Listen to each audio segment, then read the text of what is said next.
Salve meu querido e minha querida, tudo bem com você? Eu sou Gessé Salvador e hoje eu vou te mostrar, como você já deve ter lido no título, 7 vezes que a Bíblia me ensinou medicina mesmo não sendo um livro específico para ensinar sobre medicina. Esse manual da vida me ensinou também alguns princípios que eu preciso mostrar para você sobre aquilo que eu estou estudando atualmente, que é medicina. Desde já eu aviso que eu vou deixar todas as referências que eu usar na descrição, então se você quiser pausar o vídeo, procurar e ler junto, tudo bem. Se você quiser ler depois do vídeo também, tá lá na descrição, lê e vai ser muito bom para você. E é claro, se você gostar desse vídeo, deixa um joinha aqui para eu entender que foi interessante para você. Compartilha para um ou mais amigos para verem esse vídeo também. Me siga lá no Instagram para a gente ter um contato mais próximo, se assim você quiser. O primeiro trecho que eu quero ler com você é Marcos 2:17, que diz assim: Tendo Jesus ouvido isto, respondeu-lhes: os sãos não precisam de médico, e sim os doentes. Não vim chamar justos, e sim pecadores. Por mais que a realidade do versículo pareça simples, os que precisam de médico são os doentes e não os saudáveis, a gente vive uma época em que tem muita gente saudável atrás de médico. E eu vou te explicar por quê. Um dos motivos é o que a gente chama de overtesting, ou seja, testes em excesso. É o significado dessa coisa em inglês. Acontece que quando você faz exames demais,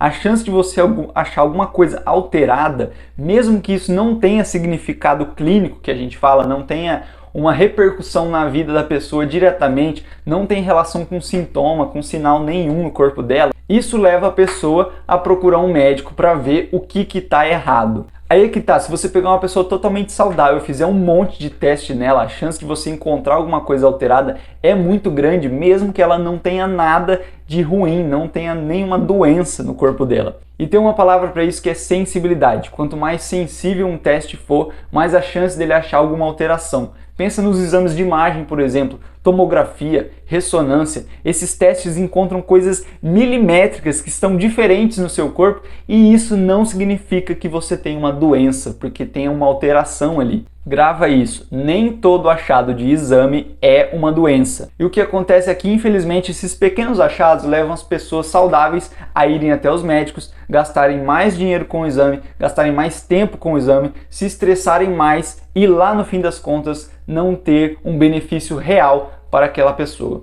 E esse princípio de 2000 anos atrás que a gente leu aqui continua valendo. Os sãos não precisam de médico, e sim os doentes. Na descrição do vídeo eu vou deixar o link para um texto sobre esse assunto para você ler e se inteirar melhor, tá bom? A segunda lição que eu separei está em Lucas, capítulo 22, versículo 44, que diz assim: Estando em agonia, orava mais intensamente. Aconteceu que o seu suor se tornou como gotas de sangue caindo sobre a terra. Esse texto é de quando o Senhor Jesus estava no jardim do Getsêmani, alguns momentos antes de ser preso, ser açoitado e morto numa cruz. E Lucas, o escritor desse evangelho, que era médico, ele descreve o suor do Senhor Jesus caindo sobre a terra como gotas de sangue. Esse é um fenômeno descrito pela medicina chamado de hematidrose, que é quando o suor ele está junto com sangue. Os vasos sanguíneos perto das glândulas de suor se rompem e junto com o suor sai sangue. Ele não acontece em qualquer pessoa, mas geralmente está associado a situações de muito estresse, de uma agonia emocional extrema. E na descrição de Lucas fica muito claro que Cristo estava num momento de extrema agonia. E a gente vê esse fenômeno da medicina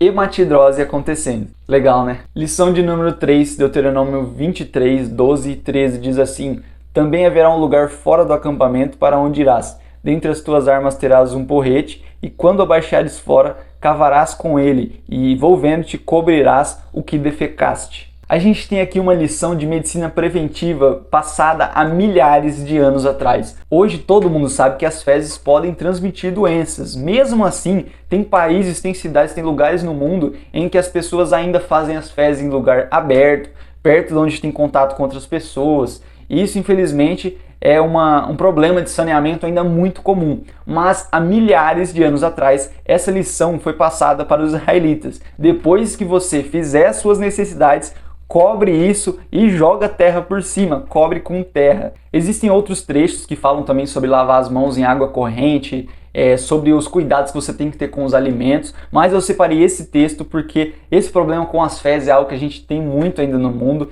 E são as doenças que a gente chama de ciclo orofecal, que por causa das fezes, ela começa um novo ciclo em uma outra pessoa, contamina e assim vai passando de pessoa para pessoa. Lição de número 4, Levíticos 13, 45 e 46. Cadê? Aqui.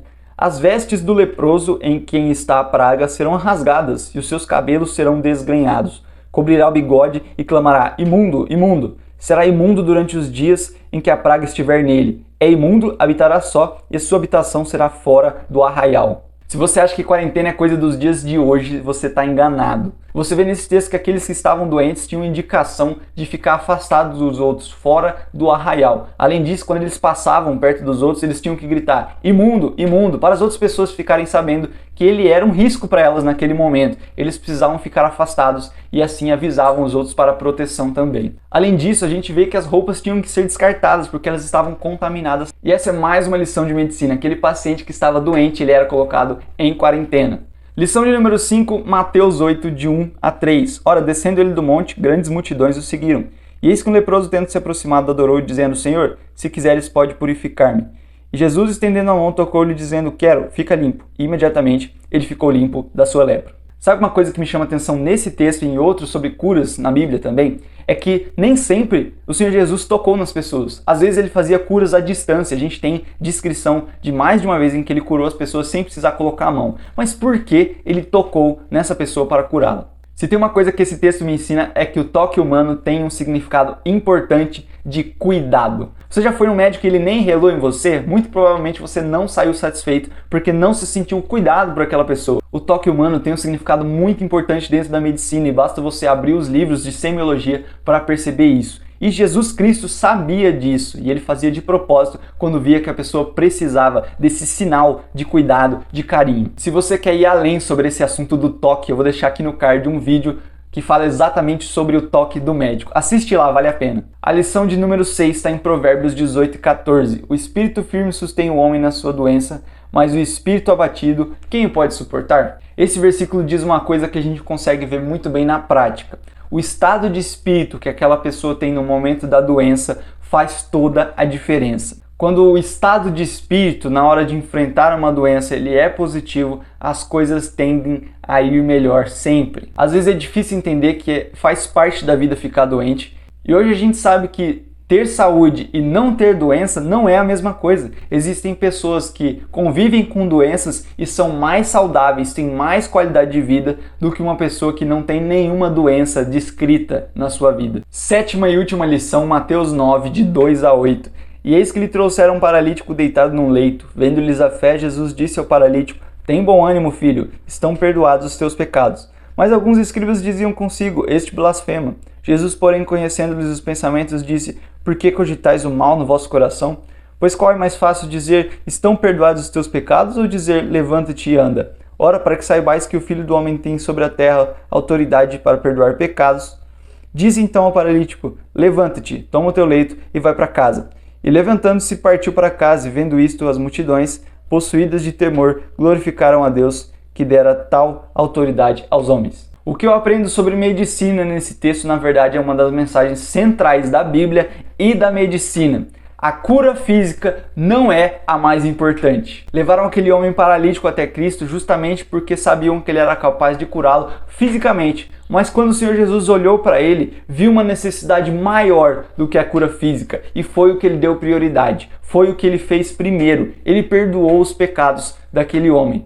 E aquilo assustou as pessoas porque todo mundo estava esperando que ele curasse o homem. E aí ele falou assim: Perdoados estão os seus pecados. Enquanto as pessoas blasfemavam, diziam que ele não podia perdoar pecados, ele demonstrou que a cura espiritual ela é mais importante que a cura física, mas trouxe as duas para a vida daquele homem. Todos os dias pessoas procuram médicos com problemas que vão além do físico.